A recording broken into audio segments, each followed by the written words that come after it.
कहा बिल्कुल, जब से शिष्टु जी एक ही शरीर मैंने धारण किया, कोई दूसरा शरीर मैंने धारण ही नहीं किया, इसलिए मेरा नाम है एक तनु।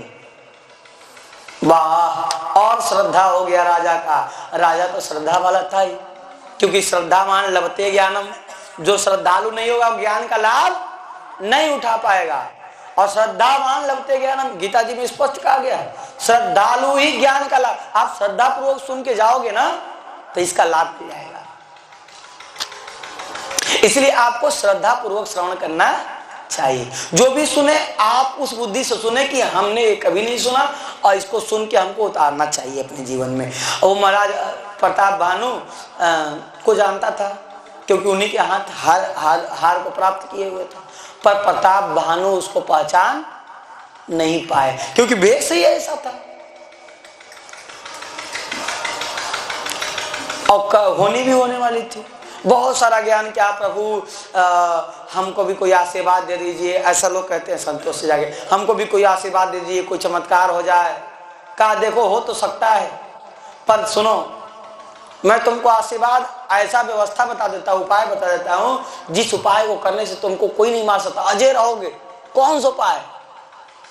कहा देखो तुम ब्राह्मण से कभी द्रोह मत करना, अब ब्राह्मण से द्रोह करोगे तो तुम्हारा नाश हो जाएगा। और विप्रसाद बिन सुनो, विप्रसाद के बिना सुनो तुम्हारा कौनों काल में नाश नहीं होने वाला है। एक ब्राह्मण का ही श्राप है जिसका कोई भी काट नहीं है।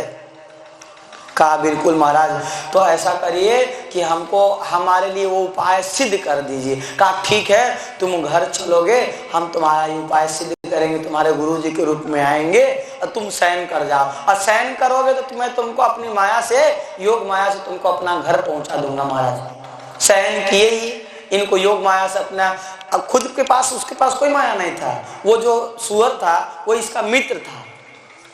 अब वो सुअर इसलिए बदला लेना चाहता था कि पहले ही इस राक्षस के, काल केतु राक्षस के भाइयों को इन्होंने मार दिया था, अपने भाइयों का बदला लेना चाहता था। उसी ने सब प्लान रच रखा था कि मैं फंसाऊंगा, तुम ऐसा ऐसा उपदेश करना, मैं गुरु बन के जाऊंगा और मैं ब्राह्मणों से श्राप दिलवा दूंगा, क्योंकि ब्राह्मण जब तक श्राप नहीं देंगे तब तक कुछ होने वाला नहीं। और ब्राह्मण श्राप दे देंगे तो समूल नाश हो जाएगा इनका। इस योजना को बनाकर ये सोते हुए उस राक्षस ने उठाकर घोड़ा को भी घोड़साल में, इनको शयन घर में, इनके गुरुजी का अपहरण कर लिया। उस राक्षस ने इनके गुरुजी का अपहरण कर लिया, खुद गुरुजी बन के सो गया।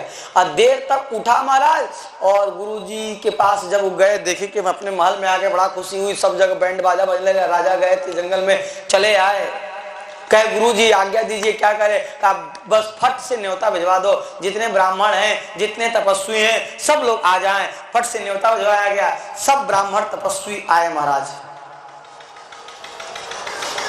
क्योंकि उसने कहा था कालौ तू पद नाये शीशा, एक विप्रकुल छाड़ी महिषा। ब्राह्मण को छोड़कर सब काल भी आपको प्रणाम करेगा। अब महाराज सब ब्राह्मण चले आए, तो यहाँ पे रसोई करना, गुरुजी ने कहा हम ही रसोई करेंगे। अदुष्ट था महाराज, उसने मायामय ते किन्ने रसोई, मायामय रसोई किया।